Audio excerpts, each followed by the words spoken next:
بالله من الشيطان الرجيم بسم الله الرحمن الرحيم الذين آمنوا وتطمئن قلوبهم بذكر الله ألا بذكر الله تطمئن القلوب سبحان ربك رب العزة عما يصفون وسلام على المرسلين والحمد لله رب العالمين اللهم صل على سيدنا محمد وعلى آل سيدنا محمد وبارك وسلم اللهم صل على سيدنا محمد وعلى آل سيدنا محمد وبارك وسلم اللهم صل على سيدنا محمد وعلى آل سيدنا محمد وبارك وسلم اللہ رب العالمین اللہ رب العزت ارشاد فرماتے ہیں الذین آمنوا وتطمئن قلوبهم بذکر اللہ، جو ایمان والے جو لوگ ہیں ان کے دل اللہ کی یاد سے ہی سکون پاتے ہیں، دلوں کا اطمینان اللہ رب العزت کی یاد میں ہے۔ اور آگے فرمایا الا بذکر اللہ تطمئن القلوب، خبردار آگاہ ہو جاؤ، سمجھ لو، یاد رکھو کہ دل کا اطمینان تو اللہ کی یاد میں ہے۔ انسان دو چیزوں کا مرکب ہے، روح اور جسم۔ جسم کی غذا یہ زمین سے نکلی اور روح کی غذا یہ اللہ کی یاد ہے، انوارات تجلیات یہ اللہ کی طرف سے آتے ہیں۔ جب انسان اللہ کی یاد میں بیٹھتا ہے ہر طرف سے ہٹ کٹ کے اس کے دل میں اطمینان سکون آ جاتا ہے۔ آج ہماری زندگی میں اگر ہم غور کریں تو دنیا سے ہٹ کٹ کے اللہ کی یاد میں بیٹھنا نہیں ہے، جس کی وجہ سے غم اور پریشانیاں ختم نہیں ہوتی۔ اگر تھوڑی دیر کے لیے انسان ذکر میں، مراقبے میں، اللہ کی یاد میں ہر طرف سے ہٹ کٹ کے بیٹھ جائے تو اللہ تعالیٰ کی بڑی رحمتیں آتی ہیں۔ یہ حدیث جو آپ کے سامنے لکھی ہوئی ہے، حدیث قدسی، اللہ تعالیٰ ارشاد فرماتے ہیں اے ابن آدم اگر تو میری عبادت کے لیے اپنے وقت کو فارغ کر دے گا تو میں تجھے بے نیاز کر دوں گا، تو تیرے فقر کو دور کر دوں گا۔ یہ اللہ کے وعدے ہیں۔ اور آگے فرمایا دیکھیں اگر تو ایسا نہیں کرے گا تیرے دونوں ہاتھ کام کاج میں مشغول ہوں گے، دن رات تو کمائی میں لگا ہوگا، لیکن تیری تنگی دور نہیں ہوگی، تیرا فقر دور نہیں ہوگا۔ ہم دنیا کی جو محنت کرتے ہیں وہ منع نہیں ہے، وہ ضرور کریں، اس کو کرنے کے ساتھ ساتھ اللہ کی یاد کے لیے کچھ وقت نکالیں۔ مسلمان کا بے چینی سے کوئی تعلق نہیں ہوتا۔ اللہ فرماتے ہیں اللہ ولی الذین آمنوا، اللہ دوست ہے ایمان والوں کا۔ تو جس کی دوستی اللہ سے ہو، جس کا دوست اللہ ہو، اس کا بے چینی سے کیا تعلق؟ اگر بے چینی ہے ہماری زندگی میں پھر ہمیں اللہ تعالیٰ سے جو ہمارا تعلق ہے اس کو چیک کر کے ٹھیک کرنے کی ضرورت ہے کہ وہیں کہیں نہ کوئی گڑبڑ ہے۔ جن کا اللہ تعالیٰ کے ساتھ اچھا تعلق ہو جاتا ہے وہ بے چین نہیں ہوتے۔ اسی طرح قرآن مجید میں 14ویں سپارے میں اللہ تعالیٰ ایک عجیب بات فرماتے ہیں نبی علیہ السلام کو، وَلَقَدْ نَعْلَمُ أَنَّكَ يَضِيقُ صَدْرُكَ بِمَا يَقُولُونَ، میرے محبوب بلا شبہ ہم جانتے ہیں کہ یہ جو لوگ باتیں کرتے ہیں، آپ کا مذاق اڑاتے ہیں، تانے دیتے ہیں، تکلیف دہ باتیں کرتے ہیں، آپ کے دین کا ساتھیوں کا مذاق اڑاتے ہیں، أَنَّكَ يَضِيقُ صَدْرُكَ بِمَا يَقُولُونَ، کہ اس سے آپ کا دل تنگ ہوتا ہے۔ ہم جانتے ہیں ان لوگوں کی باتوں سے آپ کا دل تنگ ہوتا ہے۔ اب نبی علیہ السلام کا دل تنگ ہو رہا ہے لوگوں کی، معاشرے کی باتوں سے، ٹھیک ہے نا؟ وَلَقَدْ نَعْلَمُ أَنَّكَ يَضِيقُ صَدْرُكَ بِمَا يَقُولُونَ، اور بلا شبہ ہم جانتے ہیں یہ جو لوگ باتیں کرتے ہیں اس سے آپ کا دل تنگ ہوتا ہے۔ وہ کون سی باتیں کرتے ہیں؟ دشمنی کی باتیں کرتے ہیں، وہ غصے کی باتیں کرتے ہیں، وہ نفرت کا اظہار کرتے ہیں، وہ مذاق اڑاتے ہیں، دین کی کسی عمل کا سنت کا مذاق اڑاتے ہیں، یہ سب کچھ کرتے ہیں، یہ ان کا فعل آ گیا۔ اب نبی علیہ السلام کا خود اللہ بتا رہے ہیں کہ آپ کا دل اس سے تنگ ہوتا ہے۔ اس کے بعد اللہ حل کیا بتا رہے ہیں، اس کو ذرا دل کے کانوں سے سنیں۔ فرمایا آگے حل بتا رہے ہیں اللہ فَسَبِّحْ بِحَمْدِ رَبِّكَ وَكُن مِّنَ السَّاجِدِينَ، تو آپ اپنے رب کی تسبیح بیان کیجئے جس کے ساتھ اس کی تحمید بھی ہو اور آپ ساجدین میں سے ہو جائیے، یعنی اللہ تعالیٰ کی بڑائی بیان کیجئے، اللہ تعالیٰ کا ذکر کیجئے اور نماز کی طرف ساجدین، نماز کی طرف متوجہ ہو جائیے۔ نبی علیہ السلام کے غم کا حل اللہ رب العزت بیان فرما رہے ہیں، اور کیا کہ ذکر کی ترتیب اور نماز کی طرف متوجہ ہو جانا۔ اور کب تک؟ 1 مہینے کے لیے، بھئی کافروں نے تکلیف دی، تنگی دی، 2 مہینے کے لیے ذکر کر لیں، چلہ لگا لیں، 4 مہینے کے لیے ذکر کر لیں، مراقبہ 1 سال کے لیے روز کر لیں صبح شام، کب تک کر لیں یہ بھی اللہ نے بتا دیا. فرمایا وَاعْبُدْ رَبَّكَ حَتَّى يَأْتِيَكَ الْيَقِينُ، اور اپنے رب کی عبادت کیجئے یہاں تک کہ دنیا سے جانے کا وقت آ جائے. آخری سانس تک اللہ کو پکارنا ہے، اللہ کو منانا ہے. یہاں سے کیا باتیں معلوم ہوئیں؟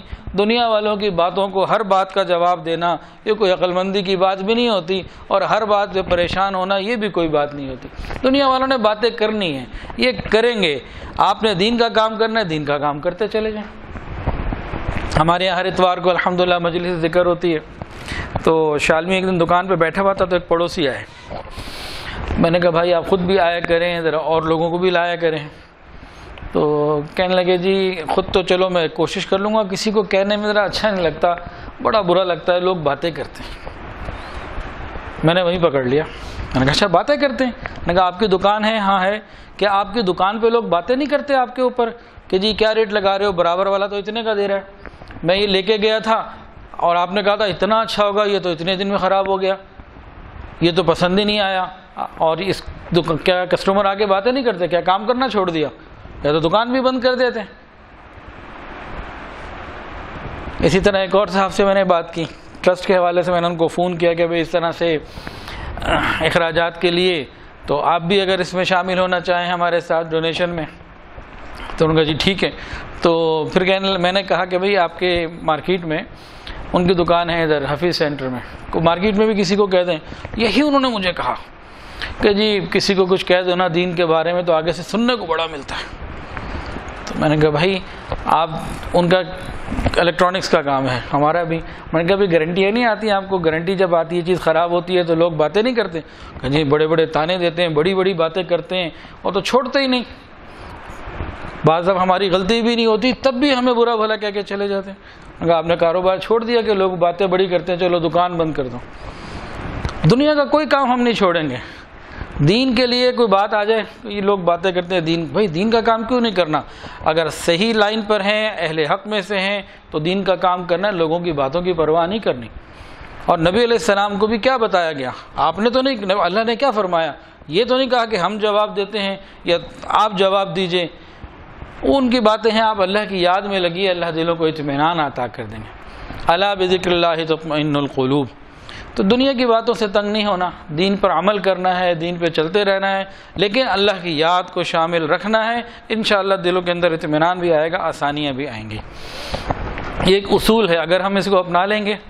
ڈپریشن، کئی لوگوں کی ڈپریشن کی گولیاں بند ہوئی ہیں جنہوں نے مراقبہ پابندی سے کیا، ذکر اذکار پابندی سے شروع کی. یہ میرا اپنا مشاہدہ ہے. ہم اس طرف آتے ہی نہیں، روح کو قوت ملتی ہی نہیں، پریشان رہتے ہیں. ہم اس پر صحابہ کی زندگی میں نہ ڈپریشن کا لفظ ہے نہ ٹینشن کا لفظ ہے، عربی کے اندر بھی نہیں ہے. نہ ان کو ڈپریشن ہوتی تھی نہ ٹینشن ہوتی تھی. ان کا اللہ سے تعلق تھا. جن کا اللہ سے تعلق ہو پھر ڈپریشن اور ٹینشن نہیں ہوا کرتی ان کو. یہ غیروں سے آئی ہوئی چیزیں ہیں، کیونکہ ہم نے اللہ کو چھوڑ دیا، غیروں کے طریقے پر آ گئے تو ان کی بیماریاں بھی ہمارے اندر آ گئی. WHO کی رپورٹ کے مطابق 2030 کے وقت میں یا اس کے بعد دنیا کی سب سے بڑی بیماری ہی ٹینشن ہوگی. وہ کیوں ہوگی؟ کہ اللہ سے دور ہوتے چلے جا رہے ہیں. اللہ کی یاد میں بیٹھنا شروع کریں، اللہ تعالی رحمت فرما دیں گے. ڈپریشن دور کرنے کا ایک اور طریقہ، یہ بھی انتہائی مجرب ہے، بہت سے لوگوں کو بتایا اور جنہوں نے عمل کیا. سن بہت لیتے ہیں، عمل کرنے والے تھوڑے ہوتے ہیں، لیکن جو عمل کیا جنہوں نے، ان کا تجربہ یہ ہے کہ ہماری ڈپریشن یا تو مکمل ختم ہو گئی، نہیں تو کم سے کم اتنی ضرور ہو گئی کہ اب ہم پریشان نہیں ہوتے. وہ کون سا عمل ہے؟ تہجد کا عمل. روزانہ رات کو آدھا گھنٹہ اللہ کو دے دیں، تہجد پڑھ لیں، 2 کر کے 4-6 رکعت 8 رکعت، کچھ دعا کر لیں، کچھ درود شریف پڑھ لیں، کچھ استغفار کر لیں. آدھا گھنٹہ یہ مصلی پہ لگا کے اللہ کو دے دیں، اللہ تعالیٰ دلوں کو اتنا سکون عطا فرما دیں گے کہ اس کا کوئی مثال نہیں ہے. یہ نہیں ہے کہ غم ختم ہو جائیں گے، پریشانیاں ختم ہو جائیں گی، ایسا نہیں ہے. دل کے اندر ایک سکون ہوگا، اطمینان ہوگا، ان پریشانیوں کا مقابلہ کرنا آسان ہو جائے گا. یہ دنیا ہے ہی پریشانیوں کا گھر. تو الا بذکر اللہ تطمئن القلوب. آگاہ رہو، جان لو، سمجھ لو، ہوشیار ہو جاؤ. دلوں کا اطمینان چاہتے ہو تو میں پروردگار جس نے تمہیں پیدا کیا ہے بتا رہا ہوں اور میری یاد میں ہے۔ کسی نے کیا خوب کہا، نہ دولت سے، نہ دنیا سے، نہ گھر آباد کرنے سے تسلی دل کو ہوتی ہے خدا کو یاد کرنے سے۔ ہماری زندگی میں یاد خدا نہ رہی جس کی وجہ سے تسلیاں ختم ہوتی چلی گئی۔ تو ایک پوائنٹ تو آج کا یہ ہو گیا، اور نبی علیہ السلام کو بھی یہی تلقین قرآن پڑھ کے سنایا ہے، اپنی طرف سے نہیں سنایا۔ اللہ پاک ہمیں سمجھ اور عمل عطا فرمائے۔ آج کی دوسری بات، قرآن مجید میں اللہ فرماتے ہیں لَإِن شَكَرْتُمْ لَأَزِيدَنَّكُمْ وَلَإِن كَفَرْتُمْ إِنَّ عَذَابِي لَشَدِيدٌ۔ یہ بھی ایک اصول اللہ تعالیٰ نے بیان فرمایا ہے کہ اگر تم شکر ادا کرو گے تو میں تمہیں اور زیادہ عطا کروں گا، اور اگر تم ناشکری کرو گے تو سمجھ لو میرا عذاب بڑا سخت ہے، پھر میں بڑی سخت پکڑ کرنے والا ہوں۔ کھاتے میرا ہو، نعمتیں میری تمہارے پاس ہیں، اور تم ناشکری بھی میری کرتے ہو۔ اگر ہم غور کریں، آج ہم لوگوں کے پاس، آج کے غریب آدمی کے پاس بھی وہ نعمتیں جو پچھلے زمانے میں بادشاہوں کے پاس نہیں ہوتی تھی۔ اس نے کراچی جانا ہو ریل میں بیٹھ کے چلا جاتا ہے، پچھلے زمانے کے بادشاہ کے پاس ریل نہیں ہوتی تھی، پیدل یا گھوڑے اور خچر گدھے ہوتے تھے۔ تو آج کی جو نعمتیں ہیں، بجلی کی نعمتیں ہیں اور کتنی نعمتیں ہیں، یہ بادشاہوں کے پاس بھی نہیں ہوتی جو آج ایک عام آدمی کے پاس ہے۔ لیکن جتنی ناشکری آج زیادہ ہے، اتنی ناشکری بھی پہلے کبھی نہیں۔ ایک اصول بتایا، اگر تم شکر ادا کرو گے نعمت بڑھاتے چلے جائیں گے، ناشکری کرو گے تو یہ ایک آٹومیٹک اصول ہے، کم ہوتا چلا جائے گا سلسلہ، تمہارا نقصان ہوتا چلا جائے گا۔ آٹومیشن ہوتی ہے نا کچھ چیزوں میں، بس یہ اس طرح کا معاملہ ہے۔ اب شکر ہم ہر چیز کا ادا کریں۔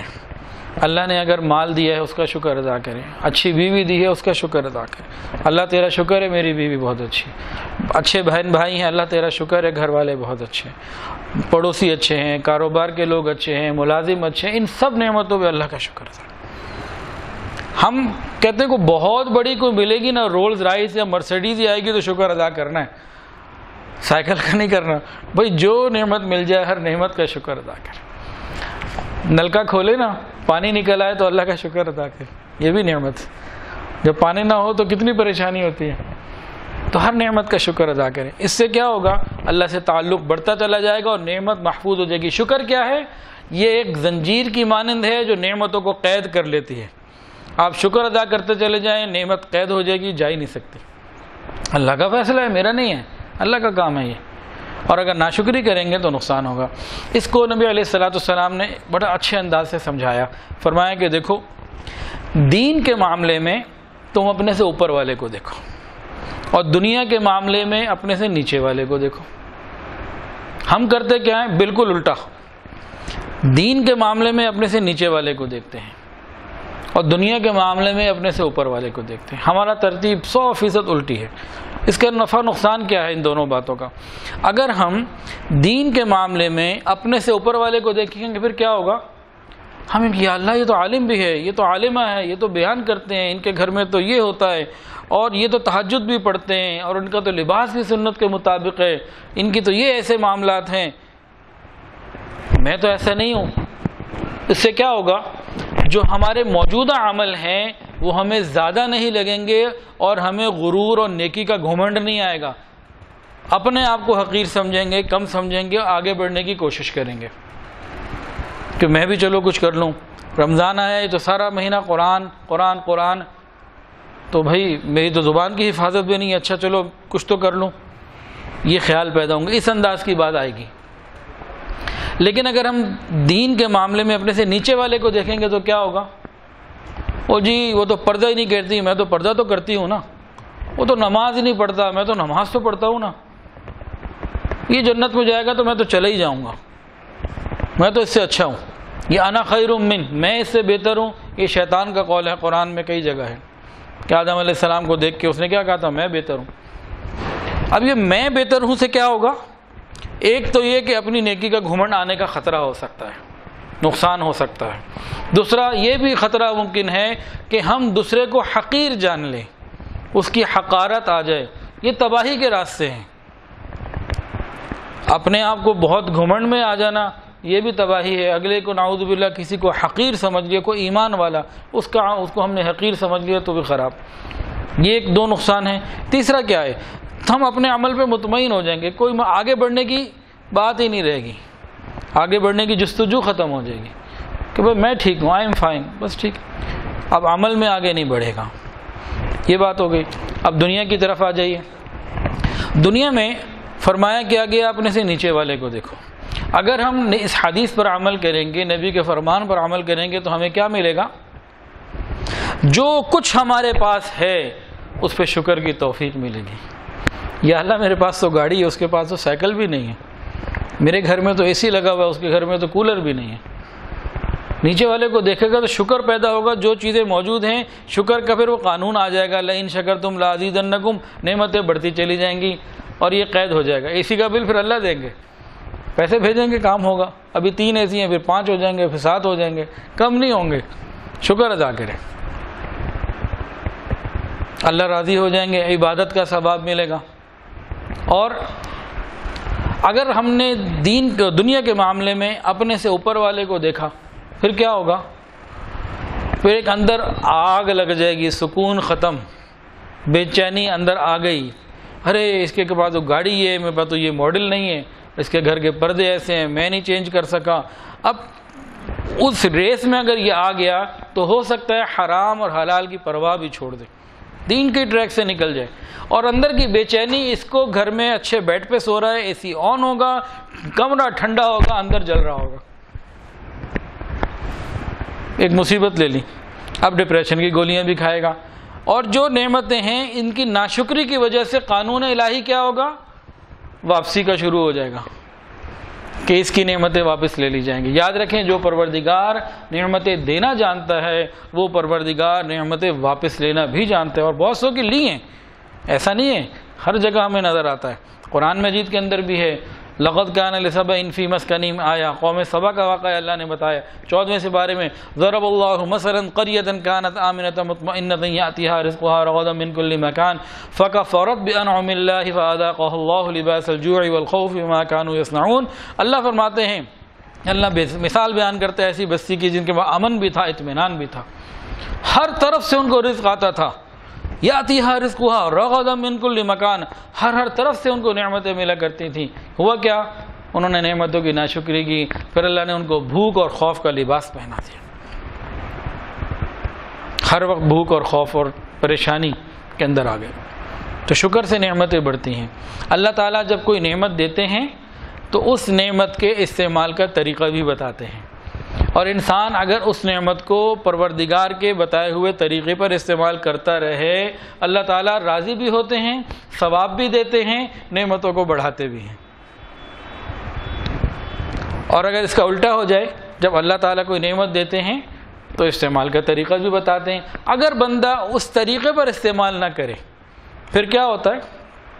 اللہ ناراض بھی ہوتے ہیں، گناہ بھی ملتا ہے، وہ نعمت بھی چھین لیتے ہیں۔ تو عقل مند آدمی تو وہی ہے نا جو اللہ کے بتائے ہوئے طریقے پر آ جائے، اس کے پاس کبھی مال ختم نہیں ہو سکتا، وہ شکر ادا کرے، زبان سے بھی اور جسم کے اعضاء سے بھی۔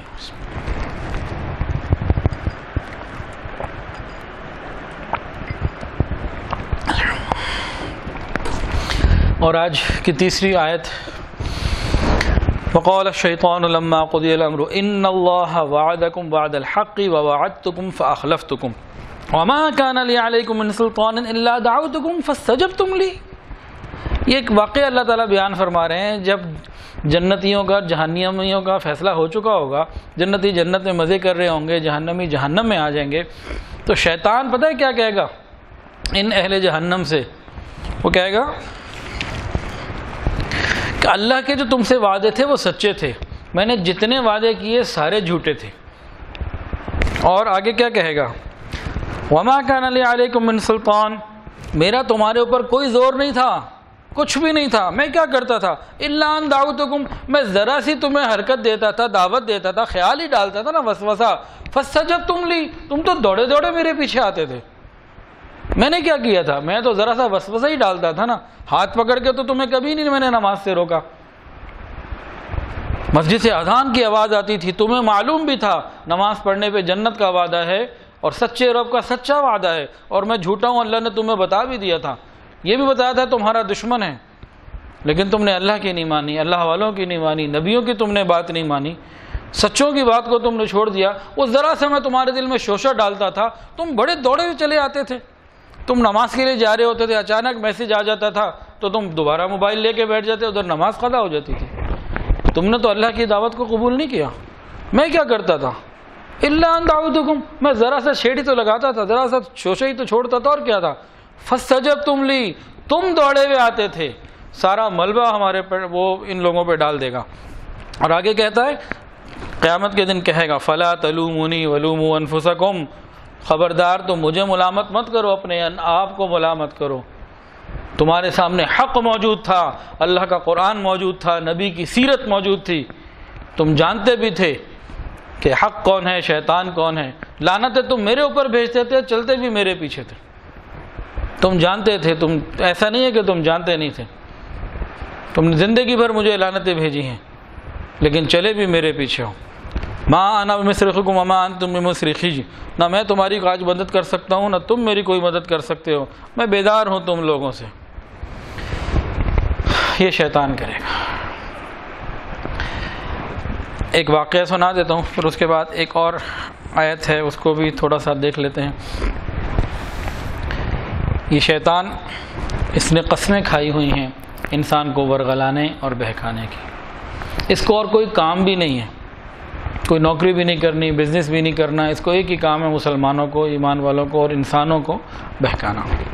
حدیث کے اندر ایک واقعہ آتا ہے برسیسہ راہب کا، اس کا خلاصہ عرض کروں گا۔ یہ بیان شیطان کسی دشمنی کے 2-3 بیانات ہیں جو فیس بک پہ بھی ہیں اور یوٹیوب پر بھی ہیں، واٹس ایپ پہ بھی کسی کو چاہیے 1-1 گھنٹے کے بیانات ہیں، اس میں تفصیلات ہیں۔ یہ برسیسہ کا ایک واقعہ میں خلاصہ عرض کرتا ہوں۔ حدیث کے اندر آتا ہے برسیسہ اپنے وقت کا ایک نیک، دیندار اور پرہیزگار آدمی تھا، اپنے قوم میں سب سے بڑا عبادت گزار آدمی تھا۔ شیطان نے کہا میں نے اس کو خراب کرنا ہے، بڑی کوشش کی لیکن کامیاب نہیں ہوا۔ پھر اس نے ایک بہت لانگ ٹرم پلاننگ کی شیطان نے۔ برسیسہ آبادی سے ہٹ کر کے ایک سوما، ایک گھر بنایا ہوا تھا، وہاں عبادت کرتا تھا، لوگوں سے کوئی انٹریکشن لینا دینا کچھ نہیں۔ اس نے کیا کیا، اس نے دیکھا کہ برسیسہ 24 گھنٹے میں 1-8 دفعہ کھڑکی سے باہر جھانک لیتا ہے۔ اس نے کھڑکی کے سامنے جہاں برسیسہ کسی وقت جھانکتا تھا دن میں 1-8 دفعہ، وہاں مصلی بچھایا اور نمازی کی شکل بنا لی۔ اب یہ نماز میں کھڑا ہے، کبھی رکوع میں کھڑا ہے، کبھی سجدے میں ہے۔ برسیسہ اس کو دیکھتا تو بڑا حیران ہوتا، کھلے آسمان کے نیچے کوئی بندہ عبادت کر رہا ہے۔ وہ تو خیر اپنے مشن پہ آیا ہوا تھا۔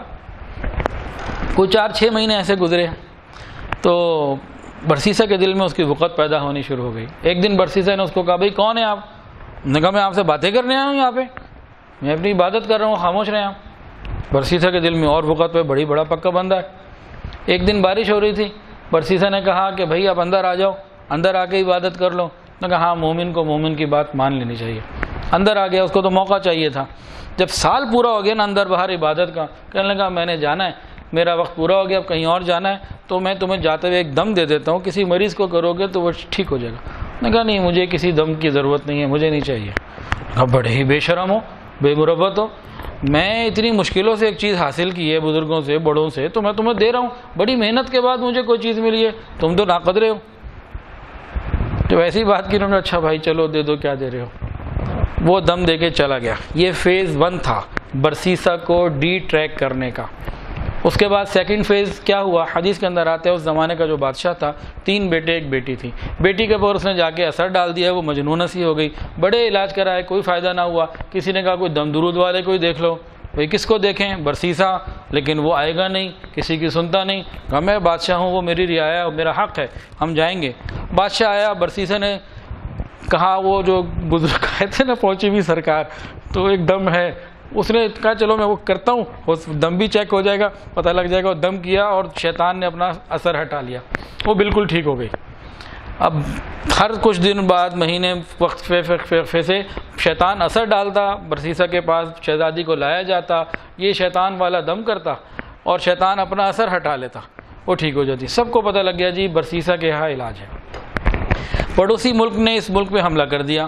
بادشاہ جو ہے وہ دفاع کے لیے شہزادوں کے ساتھ چلا گیا اور برسیسا کے گھر کے سامنے شہزادی کا گھر ایک چھوٹا سا کمرہ بنا دیا کہ جب تک ہم نہیں آتے یہ یہاں رہے، اس کا علاج بھی تمہارے پاس ہے، بیمار ہو جائے تو علاج کر دینا۔ برسیسا نے پہلے انکار کیا، پھر مان گیا، اب وہ سامنے رہنے لگی، یہ اپنے گھر میں رہنے لگا۔ اب برسیسا کے دل میں شیطان نے ڈالا تو اکیلے عبادت کرتا ہے، اس کو بھی تو ذرا تبلیغ کر، دعوت دے، اس کو بھی تو ذکر و مراقبہ سکھانا، یہ بھی اللہ اللہ کرے۔ اس نے سکھانا شروع کر دیا اور اس نے عبادت شروع کر دی۔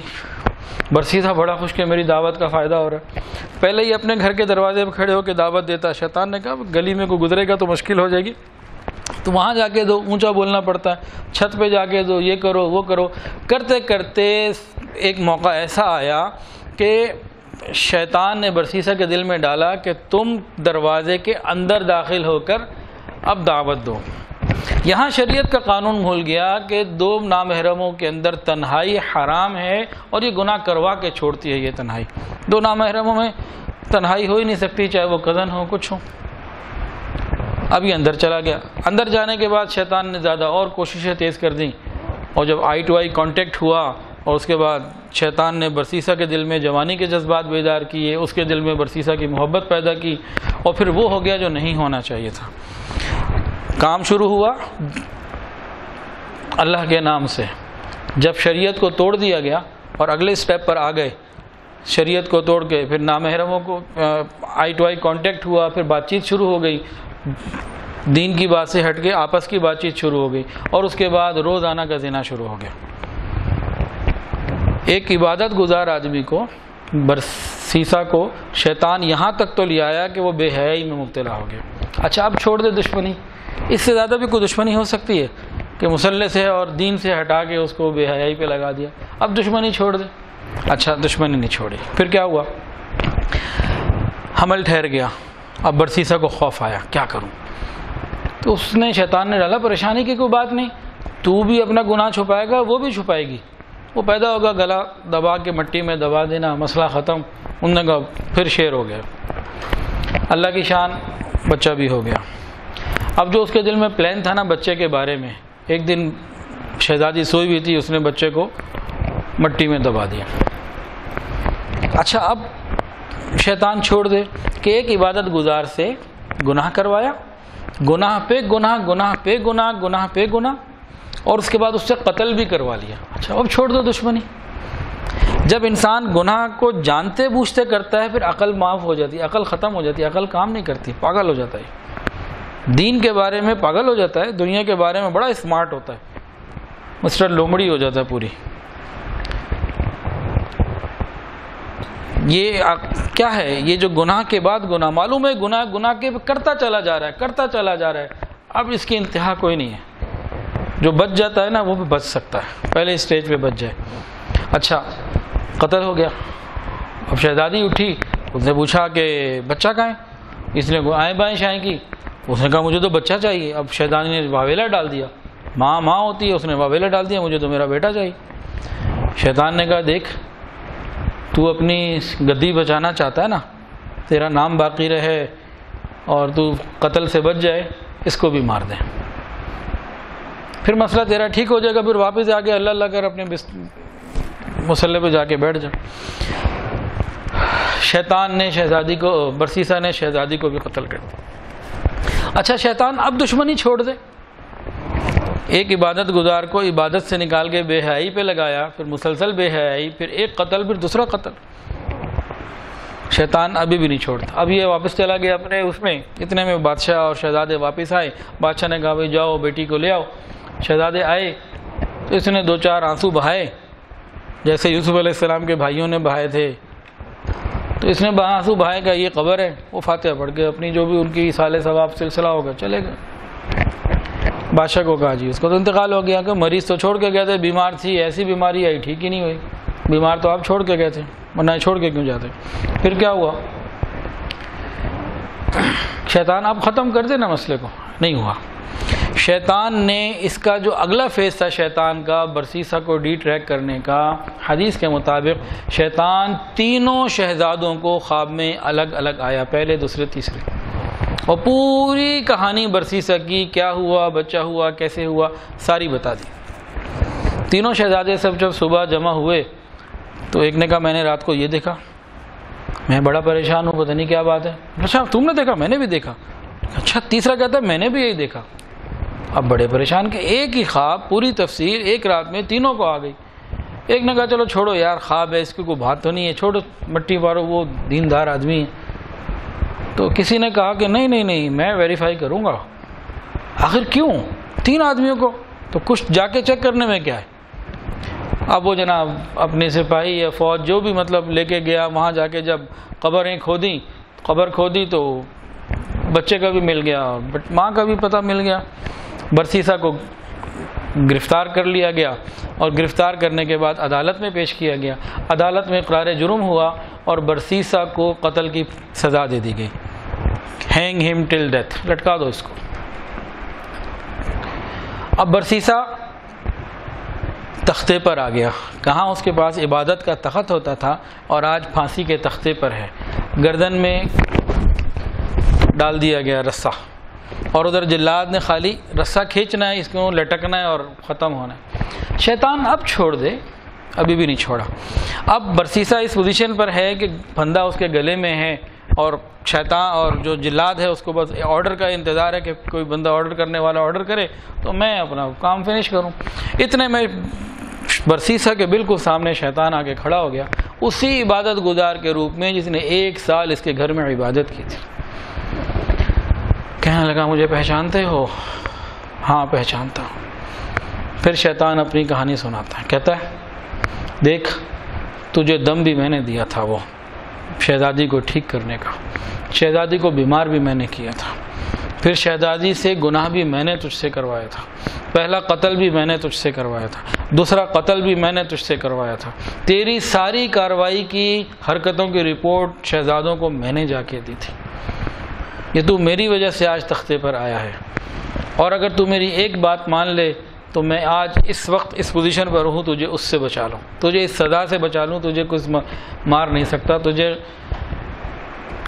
پھانسی نہیں ہوگی، پھانسی سے تو بچنا چاہتا ہے، میری بات مان لے تو پھانسی سے بچ جائے گا۔ دماغ چونکہ پاگل ہو چکا ہوتا ہے گناہ کر کے، اور گناہوں کا ایک بہت بڑا وبال یہ ہوتا ہے کہ موت کے وقت کلمہ نہیں ملتا، لوگ آسانی سے گناہ کر لیتے ہیں، بڑے بڑے گناہ آسانی سے کر لیتے ہیں۔ گناہوں کا کافی سارے وبال ہیں۔ ایک وبال یہ ہے کہ جب کثرت سے کبیرہ گناہ بے باکی سے، بغاوت سے کیے جائیں اور شریعت کے پرخشے اڑا دیے جائیں تو پھر موت کے وقت کلمہ ملنا مشکل ہو جاتا ہے۔ پھر کیا ہوا؟ اس نے کہا بتاؤ مجھے کیا چیز ہے، تو پریشان بدحواس تھا کہ میں پھانسی سے بچ جاؤں۔ شیطان نے کہا تو اس بات کا انکار کر دے کہ خدا نہیں ہے، خدا کے وجود کا انکار کر دے، کافر ہو جا، تو یہ کام کر لے گا میں تجھے بچا لوں گا۔ اس کے دل میں آئی چلو بعد میں توبہ کر لیں گے، ابھی میں انکار کرتا ہوں خدا کا، یہ مجھے چھوڑا دے گا، پھندا ہٹ جائے گا، مجھے کہیں لے جائے گا، وہاں جا کے پھر میں سجدے میں پڑھ کے توبہ طائب ہو جاؤں گا۔ آج کل کے نوجوان بھی تو یہ کرتے ہیں نا، وَتَكُونُوا مِن بَعْدِهِ قَوْمًا صَالِحِينَ، بعد میں ٹھیک ہو جائیں گے، ابھی تو کر لو، بعد میں ٹھیک ہو جائیں گے۔ وہی اس نے کام کیا۔ اس اللہ کے بندے نے اللہ کے وجود کا انکار کیا، ادھر سے جلاد کو آرڈر ہوا، رسہ کھینچا، ایک عبادت گزار بندے کی موت کفر پر آئی، کافر ہو کے مرا۔ اللہ ہی بچائے تو بچائے اس کے شر سے، ہمیں تو یہ جہاں چاہے اٹھا کے لے جاتا ہے۔ وہ خود کہہ رہا ہے میں کیا کرتا ہوں، وسوسہ ڈالتا ہوں، فاستجبتم لی، تم پیچھے آتے چلے آتے ہو، تمہارے پاس حق ہے، برہان ہے، قرآن ہے، نبی کی باتیں موجود ہیں، تم ادھر نہیں مانتے، میری مانتے ہو، فلا تلومونی ولوموا انفسکم، مجھے کیوں برا کہتے ہو، اپنے آپ کو برا کہو۔ تو شیطان تو ہر ایک کو تباہ کرنے کے لیے۔ اب اگلی بات ہم شروع نہیں کرتے، اسی بات کو اور مکمل کر لیتے ہیں۔ شیطان کی شیطانی اور دشمنی کا کیا حال ہے؟ دیکھیں، 2 نامحرم ہیں، آپس میں بات چیت حرام، ملاقات حرام، رابطہ منع، سب کچھ منع۔ یہ ٹل کا زور لگا دیتا ہے دونوں میں محبت کے عنوان سے حرام کے، حرام میں ملوث ہوتے ہیں، اور شیطان کہتا ہے دنیا جھوٹی محبت کرتی ہے، تم تو سچی محبت کر رہے ہو نا، تمہاری تو بات کچھ اور ہے، وہ دنیا ہے جو غلیظ محبت کرتی ہے، تمہاری محبت تو سچی ہے۔ یہاں شریعت کہتی ہے کہ ملنا نہیں، یہاں یہ میل کراتا ہے، یہ غیر شادی شدہ، اچھا اگر ان کی شادی ہو جائے یا اور کوئی شادی شدہ لوگ ہوں، یہ میاں بیوی کے اندر جدائی ڈلوانے کی پوری کوشش کرتا ہے۔ وہاں جوڑ اللہ کو محبوب، خاوند بیوی کو محبت سے دیکھے، بیوی خاوند کو محبت سے دیکھے، اللہ ان دونوں کو محبت سے دیکھتے ہیں، اللہ چاہتے ہیں یہ جوڑ بنا رہے۔ یہاں یہ کیا کرتا ہے، میاں بیوی کے اندر ایسی لڑائیاں اور خرابیاں پیدا کروا دیتا ہے کہ خاوند دوسری کے چکر میں ہوتا ہے، اور دونوں میں لڑائیاں اور خرابیاں ایسی ہوتی ہیں کہ غصے میں کسی بھی طریقے سے خاوند طلاق کا لفظ بلوا دیتا ہے، میسج کر دیا، لکھ کے دے دیا، زبان سے بول دیا، کیونکہ آج کل کے نوجوانوں میں برداشت تو ہے نہیں، فوراً فائر کر دیتے ہیں، تربیت نہیں ہے۔ اللہ والوں کے پاس آئیں، ذکر کی کثرت ہو، کوئی دین کی باتیں ہوں، دین کا ماحول ہو تو اندر تحمل پیدا ہوگا، وہ تو ہے نہیں، تو یہ طلاق دے دیتے ہیں۔ اب طلاق کے بعد کیا ہوتا ہے، اب شیطان اپنا نیا وار لے کر آتا ہے۔ طلاق جب 3 ہو گئی تو اس کے بعد جدائی ہے، اب کوئی چکر نہیں کہ 3 ایک ہے اور غصے میں دی تھی۔ لوگ اکثر پوچھتے ہیں جی وہ غصے میں دے دی، وہ بھئی کبھی محبت میں بھی دی ہے، خاوند نے بیوی کو بھئی آج آپ بڑی اچھی لگ رہی ہیں، بڑی پیاری لگ رہی ہیں، دل خوش ہے، آپ نے بڑے کام میرے کر دیے، بڑی خدمت کی ہے، اچھا خوشی میں آپ کو 3 طلاق۔ ایسا کبھی ہوا؟ اور جب ہوا غصے میں ہی ہوا، اس کے بعد فضول جھوٹ اور بہانے بناتے ہیں۔ یہ سب شیطان ہے پیچھے، سب شیطان ہے پیچھے، کہ بچوں کا کیا ہوگا، سوسائٹی میں کیا ہوگا، یہ کیا ہوگا، وہ کیا ہوگا، ہزاروں قسم کی شیطان بیچ میں وسوسے ڈالتا ہے۔ اب کیا کرتا ہے، جب یہ دونوں نامحرم بن چکے ہیں، اب دوبارہ سے ایک دوسرے کے لیے ان کے لیے ہاتھ لگانا دیکھنا حرام، اب ان کو واپس جوڑ پیدا کرنے کے لیے بہت سارے دلائل دیتا ہے۔ تمہارے ماں باپ بوڑھے ہیں، کئی عورتوں کے فون آئے کہ جی مجھے تو ہو چکا ہے، لیکن میں نے اگر اپنے باپ کو اطلاع کی، وہ بوڑھا ہے، وہ ہارٹ اٹیک ہو جائے گا، مر جائے گا، میں تو یہیں ٹھیک ہوں۔ ان کو سمجھاؤ اور بتاؤ، لیکن کچھ عقل نہیں آتی۔ اب ان کے اندر رابطہ جائز نہیں، اب یہ ایسے طریقے پیدا کرے گا کہ یہ دوبارہ جوڑ ہو جائے۔ اب کیا ہوگا، زندگی بھر حرام اور زنا۔ پورے پاکستان کا تو کیا فگر ہو مجھے معلوم نہیں، صرف لاہور میں ہی شاید 50,000 سے زیادہ ایسے گھر ہوں گے، ہزاروں کی تعداد میں ہوں گے، 50,000 نہیں ہوں گے، ہو سکتا ہے اس سے بھی زیادہ ہوں یا کم ہو، ہزاروں کی تعداد میں ہیں کہ میاں بیوی کے اندر طلاق ہو چکی ہے، ایک ساتھ رہتے ہیں۔ حرام، اولاد بھی آگے والی حرام اور زندگی بھی۔